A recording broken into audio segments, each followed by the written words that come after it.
నమస్కారం ఘంటారావానికి స్వాగతం. ముందుగా ప్రధానాంశాలు. 5 న్యాయాలతో కాంగ్రెస్ 25 గ్యారంటీలు.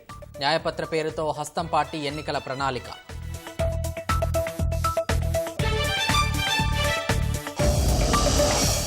అగ్నిపథ్ రద్దు, కశ్మీర్కు రాష్ట్ర స్థాయి హోదా. ఎన్నికల్లో న్యాయమే గెలుస్తుందన్న కాంగ్రెస్ అగ్రనేతలు.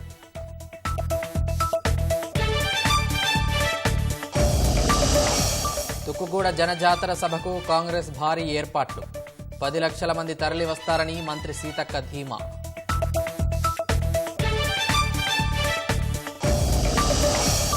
కాంగ్రెస్ విధానాలతో తీవ్ర సంక్షోభంలో సాగురంగం.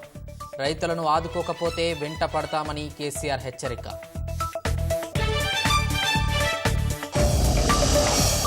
అన్నదాతను ఆదుకోవాలంటూ భాజపా నేతల దీక్ష. ఎకరాకు 25,000, వడ్లకు బోనస్ ఇవ్వాలని డిమాండ్.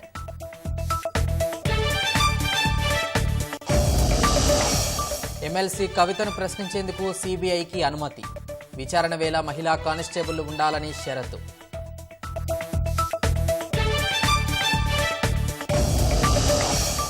ఏడోసారి కీలక వడ్డీ రేట్లు యథాతథం. 6.5% వద్దనే రెపో రేటు.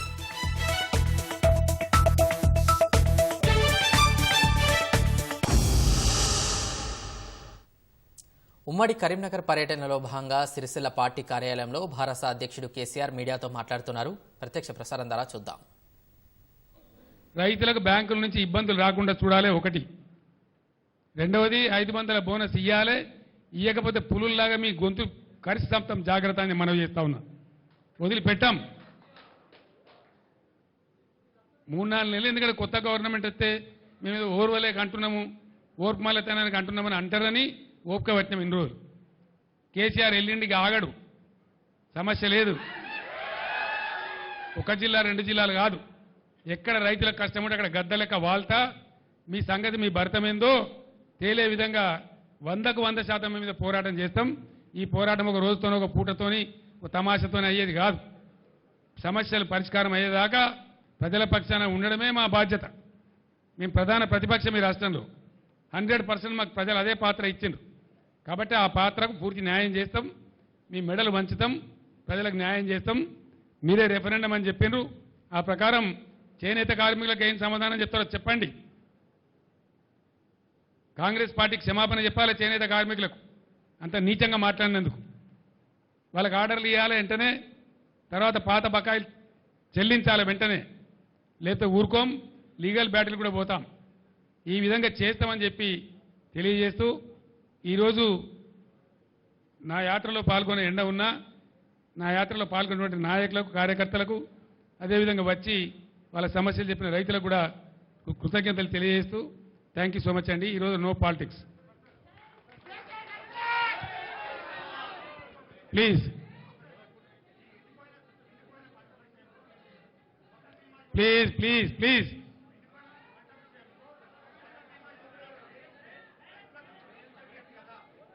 అర్థం కాలేదండి.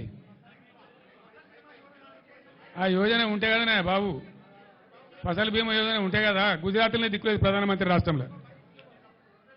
There is nothing, there is no Fasal Bima Yojana. It's a flop scheme.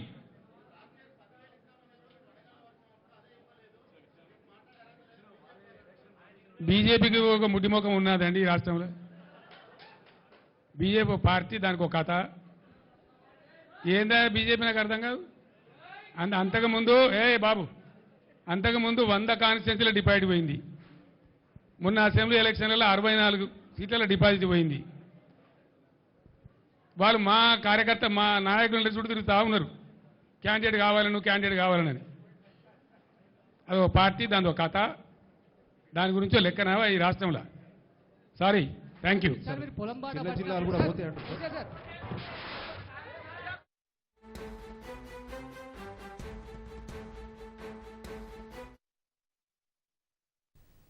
Bharasa ఖాళీ అవుతుందనే భయంతోనే ప్రజల దృష్టి మరల్చేందుకే కేసీఆర్ బయటకొచ్చారని ఉప ముఖ్యమంత్రి భట్టి విక్రమార్క అన్నారు. 3 నెలల క్రితం వచ్చిన ప్రభుత్వం కరువుకు ఎలా కారణమవుతుందో చెప్పాలని ఆయన నిలదీశారు. నాడు కేసీఆర్ తీసుకున్న నిర్ణయాలే నీటి కష్టాలకు కారణమయ్యాయని భట్టి ఆరోపించారు. ప్రతిపక్షం లేకుండా ఆనాడు కేసీఆర్ కుట్రలు చేశారని, కాంగ్రెస్కు మాత్రం అలాంటి ఆలోచనే లేదని స్పష్టం చేశారు. ప్రజాస్వామ్యాన్ని కాపాడేందుకు చేరికల విషయంలో తాము ముందడుగు వేయక తప్పడం లేదన్నారు. వానాకాలంలో పడ్డ నీటిని జాగ్రత్తగా ఒడిసి పట్టుకొని ప్రాజెక్టులో నిలబెట్టుకొని ఆ నీటిని ప్రణాళికాబద్ధంగా వాడుకొని ఉంటే ఈ రోజు కరువు వచ్చేది కాదు, ఇబ్బంది ఉండేది కాదు. మేము వచ్చింది వానాకాలం అయిపోయిన తర్వాత చలికాలంలో వచ్చాం అధికారం. మేము వచ్చిన తర్వాత వర్షాలు అంటే వానాకాలం రాలేదు, లేకపోతే పడ్డ నీళ్ళని వృధా చేయలేదు. పాలన లేకుండా గాలికి వదిలేసినటువంటి మీ విధానం వల్లనే ఈరోజు రాష్ట్రంలో కరువు నీటి ఎద్దటి ఏర్పడింది. దాన్ని కప్పిపుచ్చుకోవడం కోసం లేకపోతే టీఆర్ఎస్ పార్టీలో ఉన్న నాయకత్వం అంతా ఖాళీ చేసి వెళ్ళిపోతా ఉంటే దాన్ని కప్పిపుచ్చుకోవటం కోసం లేకపోతే ప్రజల్లో మనసుని మార్గాన్ని మళ్లించడం కోసం చేసే ప్రయత్నం చేస్తున్నాడు. కానీ ఈ రాష్ట్రంలో భవిష్యత్తులో కరెంటు పీక్ డిమాండ్ ఎంత రాబోతుందనేది కూడా అంచనా వేసి దానికి అనుగుణంగా మేము కావాల్సిన ప్రణాళిక అంతా సిద్ధం చేసి పెట్టాం. ఈ రాష్ట్ర ప్రజలు నిశ్చింతగా ఉండొచ్చు, ఎవ్వరికీ కరెంటు ఇబ్బంది రాదు. తుక్కుగూడలో మంత్రి సీతక్క మీడియాతో మాట్లాడుతున్నారు. ప్రత్యక్ష ప్రసారం ద్వారా చూద్దాం. మరి మిగతా సోదరులందరూ కూడా ఈ యొక్క నేషనల్ మేనిఫెస్టోను విడుదల చేస్తున్న సందర్భంగా జరుగుతున్నటువంటి జనజాతరకు అశేషంగా తరలి వచ్చి దేశంలో కాంగ్రెస్ ప్రభుత్వం ఏర్పాటు కావడానికి ప్రతి ఒక్కరు కూడా దీవించాలని ఆశీర్వదించాలని కోరుకుంటా ఉన్నాం. ఇవాళ కాంగ్రెస్ ప్రభుత్వం అధికారంలో ఉందంటే ప్రజల సంక్షేమం కోసం ఆలోచించే పార్టీ. ఆనాడు కాంగ్రెస్ ప్రభుత్వం దేశంలో అధికారంలో ఉన్నప్పుడు ప్రతి పేదవాళ్లకు పని కనిపించాలని 100 రోజుల పని చట్టం, ఉపాధి హామీ చట్టం తీసుకొచ్చింది. ఆహార భద్రత చట్టం, విద్యా హక్కు చట్టం, అదేవిధంగా పోడు భూముల హక్కు చట్టం, ఇట్లాంటి అనేక గొప్ప గొప్ప చట్టాలు తీసుకొచ్చి ప్రజల యొక్క ఆర్థిక భారాన్ని తగ్గించి ధరలు అదుపులో ఉంచి ప్రజాపాలన కొనసాగించింది కాంగ్రెస్ ప్రభుత్వం. కానీ గత 10 సంవత్సరాలుగా బీజేపీ కానీ బీఆర్ఎస్ కానీ ప్రజల మీద ఆర్థిక భారం మోపి వాళ్ళ భూములు గుంజుకొని వాళ్ళ జీవనాన్ని ఛిద్రం చేసి ఆనాటి ఇక్కడ బీఆర్ఎస్ ప్రభుత్వం భూములను కబ్జా చేస్తే మరి బీజేపీ ప్రభుత్వం కార్పొరేట్ కంపెనీలకు మొత్తం దేశాన్ని కట్టబెడుతున్నటువంటి పరిస్థితి చూస్తున్నారు. కాబట్టి రేపు మేము ప్రకటించేటువంటి నేషనల్ మేనిఫెస్టో ఏదైతే ఉందో దేశంలో ఉన్నటువంటి ప్రతి ఒక్క పౌరునికి ఉపయోగపడే విధంగా రూపొందించబడ్డది. కాంగ్రెస్ పార్టీ మాట ఇచ్చిందంటే మాట కట్టుబడి ఉండే పార్టీ. కాబట్టి ఇచ్చిన మాటను నెరవేర్చుకునే పార్టీ. దానికోసం రేపు జరుగుతున్నటువంటి ఈ జనజాతరకు ప్రతి కుటుంబం, యువకులు, మహిళలు, రైతులు, కార్మికులు, కర్షకులు అశేషంగా తరలి వచ్చి ఈ మేనిఫెస్టో, ఈ గ్యారంటీ పథకాల మేనిఫెస్టో ప్రారంభోత్సవానికి ప్రతి ఒక్కరు కూడా తరలి రావాలని పేరు పేరున కోరుకుంటూ అందరికీ నమస్కారాలు, ధన్యవాదాలు. జై కాంగ్రెస్. పొన్నం ప్రభాకర్ గారు, శ్రీధర్ బాబు గారు.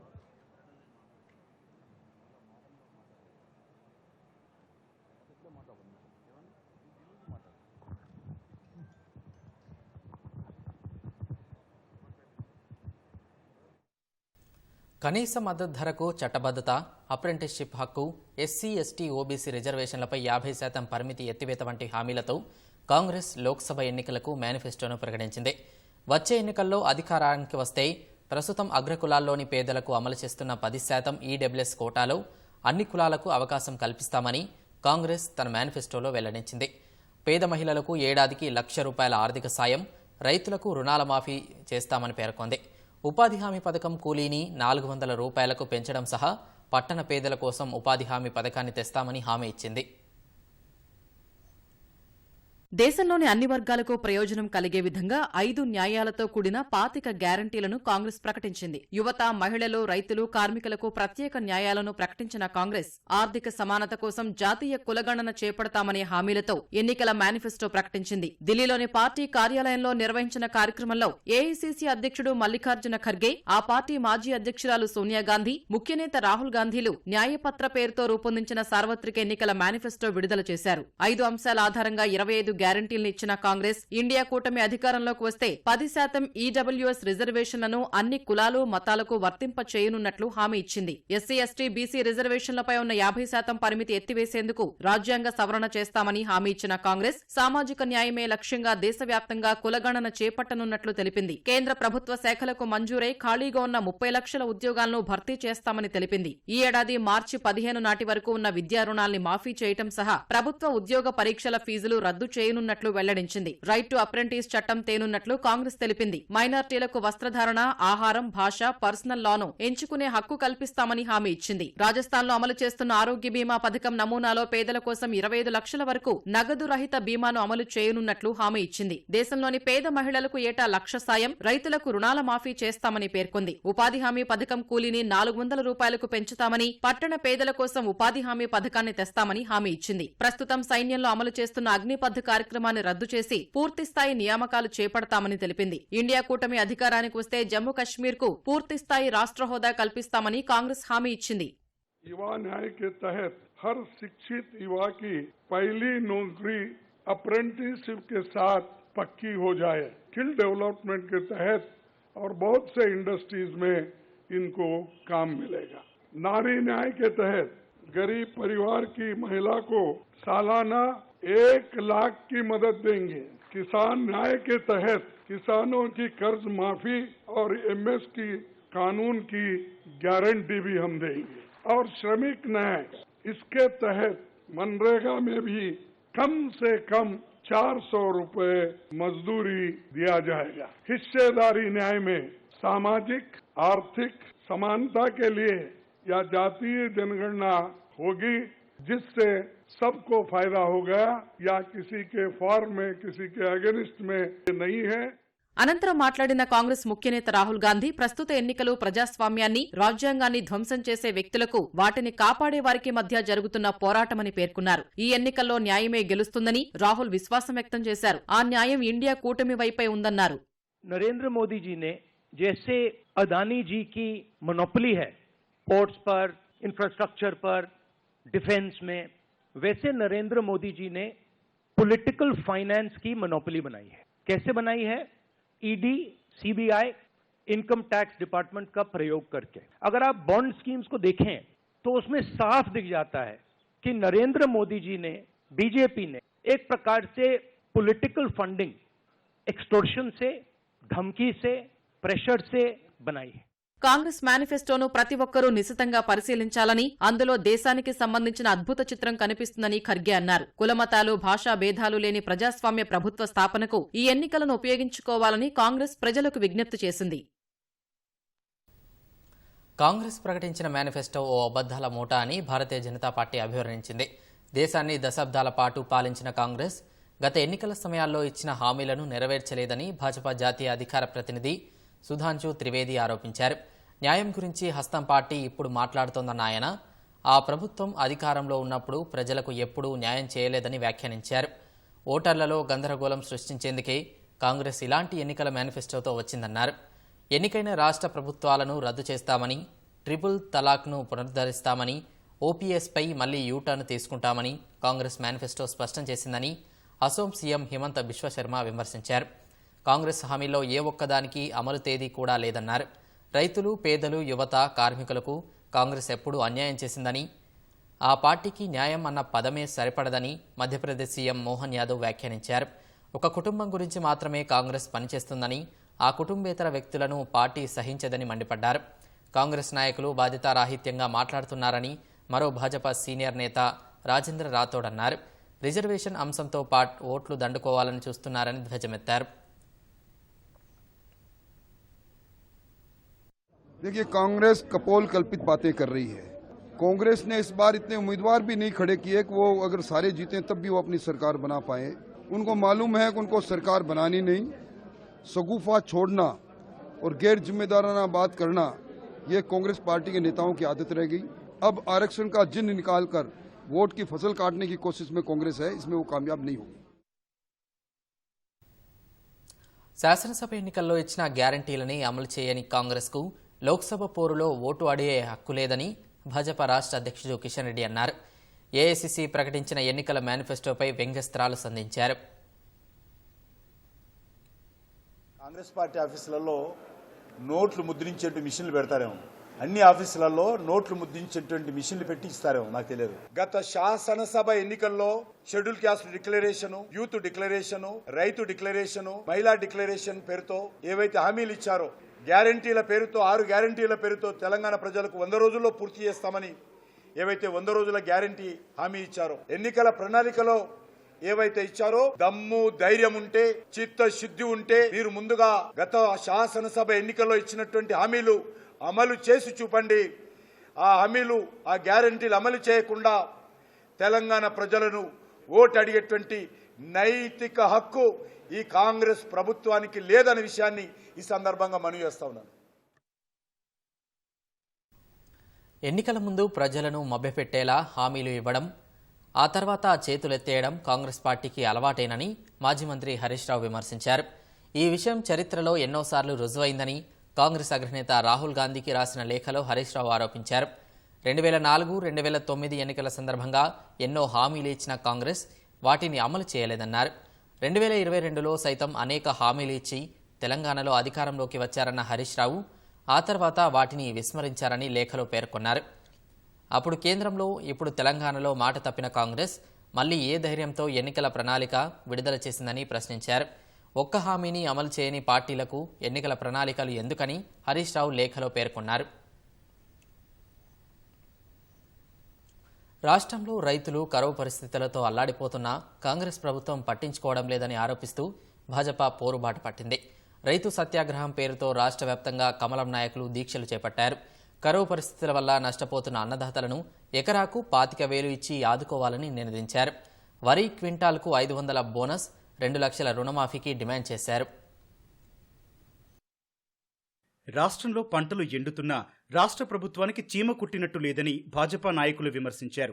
6 కాలం శ్రమించిన కర్షకులను ఆర్థికంగా ఆదుకోవాలంటూ సత్యాగ్రహ దీక్ష పేరుతో ఆందోళన కార్యక్రమానికి శ్రీకారం చుట్టారు.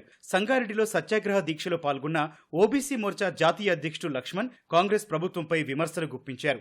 గత భారత ప్రభుత్వం తరహాలోనే రేవంత్ సర్కారు సైతం రైతులను దగా చేస్తోందని మండిపడ్డారు. అన్నదాతల సంక్షేమం కోసం ఇచ్చిన హామీలను తుంగలో తొక్కుతున్నారని ధ్వజమెత్తారు.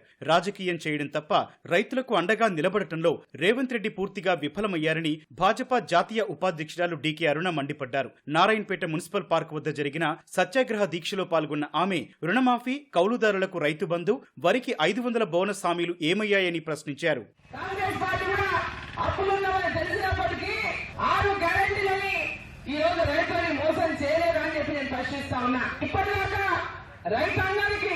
ఎందుకు మీరు 5 మంది చెల్లించలేకపోతా ఉన్నారు?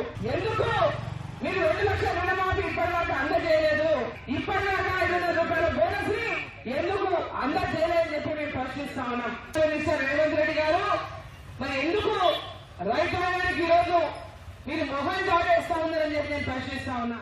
పంట నష్టపోయిన రైతుల పొలాలను అధికారులు గాని మంత్రులు గాని చూసిన పాపాన పోలేదని కామారెడ్డి ఎమ్మెల్యే వెంకట రమణారెడ్డి విమర్శించారు. సిద్దిపేట ఆర్డీఓ కార్యాలయం ఎదుట చేపట్టిన ఆందోళన కార్యక్రమంలో పాల్గొన్న ఆయన రేవంత్ సర్కారు కర్షక వ్యతిరేక విధానాలు అమలు చేస్తోందని ఆక్షేపించారు. నిర్మల్ ఆర్డీఓ కార్యాలయం ఎదుట చేపట్టిన నిరసన కార్యక్రమంలో భాజపా పక్షనేత మహేశ్వర్ రెడ్డి పాల్గొని కాంగ్రెస్ ప్రభుత్వంపై విరుచుకుపడ్డారు. ముఖ్యమంత్రి రేవంత్ ఇతర పార్టీల నుంచి వచ్చిన నాయకులకు కండువాలు కప్పడంలో ఉన్న దృష్టి రైతులను ఆదుకోవడంలో చూపడం లేదన్నారు. సీఎం చెప్పినట్లు కాంగ్రెస్ 14 ఎంపీ సీట్లు గెలిస్తే తాను రాజకీయాల నుంచి తప్పుకుంటారని సవాల్ విసిరారు.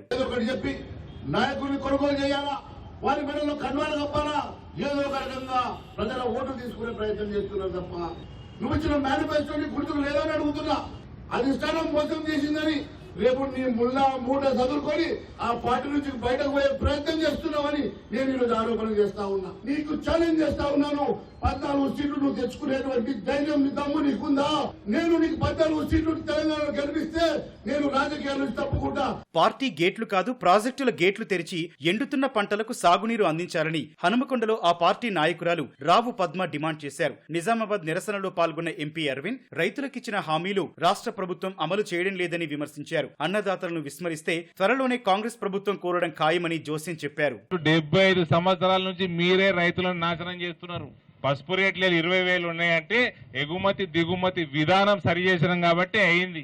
అది మీరు చక్కగా చేయకనే రైతులు నష్టపోయి నాశనమైన పసుపు రైతులు. ఎగుమతి దిగుమతి విధానం ఉన్నది కాబట్టి ఇవాళ భారతదేశం ఎకానమీ 11వ స్థానంకి వెళ్ళి 4వ స్థానం దగ్గర చేరుతున్నది. ఇవన్నీ పనులు మీరు చేస్తే నరేంద్ర మోడీ ప్రధానమంత్రి ఎందుకైతాడు? మీరు చేసిన పాపాలు కడిగేందుకనే నరేంద్ర మోడీ ప్రధాని ఏంటి అలా. భువనగిరిలో చేపట్టిన దీక్షలో భాజపా నాయకులు పెద్ద ఎత్తున పాల్గొన్నారు. ప్రభుత్వం రైతులకిచ్చిన హామీలను అమలు చేయాలని నినదించారు. రాష్ట్రంలోని కరువు ప్రకృతి వైపరీత్యంతో వచ్చింది కాదని, కృత్రిమ కరవని భాజపా జాతీయ నాయకుడు మురళీధర్ రావు అన్నారు. నల్గొండ గడియారం చౌరస్తాలో రైతు సత్యాగ్రహ దీక్షలో సైదిరెడ్డితో కలిసి పాల్గొన్న ఆయన నాగార్జున సాగర్ లో నీళ్లున్నా పంటలను రక్షించేందుకు రాష్ట్ర ప్రభుత్వం చొరవ చూపడం లేదని ఆరోపించారు. ఢిల్లీ మద్యం కేసులో అరెస్టైన భారాస ఎమ్మెల్సీ కవితను ప్రశ్నించేందుకు రౌస్ అవెన్యూ కోర్టు సీబీఐకి అనుమతి ఇచ్చింది. ప్రస్తుతం ఆమె ఉన్న తీహాడ్ జైల్లోనే ప్రశ్నించేందుకు అనుమతి ఇవ్వాలని సీబీఐ పిటిషన్ దాఖలు చేయగా దాన్ని పరిశీలించిన కోర్టు ఈ మేరకు అనుమతి ఇచ్చింది. ఇందుకు సంబంధించి జైలు అధికారులకు ఒకరోజు ముందే సమాచారం ఇవ్వాలని ఆదేశించింది. కవితను ప్రశ్నించే సమయంలో మహిళా కానిస్టేబుల్ ఉండాలని షరతు విధించింది. ప్రశ్నించే సమయంలో ల్యాప్టాప్, ఇతర స్టేషనరీ తెచ్చుకోవచ్చని సీబీఐకి కోర్టు అనుమతి ఇచ్చింది. ఢిల్లీ మద్యం మనీ లాండరింగ్ కేసులో మార్చి 15న ఈడీ కవితను అరెస్ట్ చేసింది.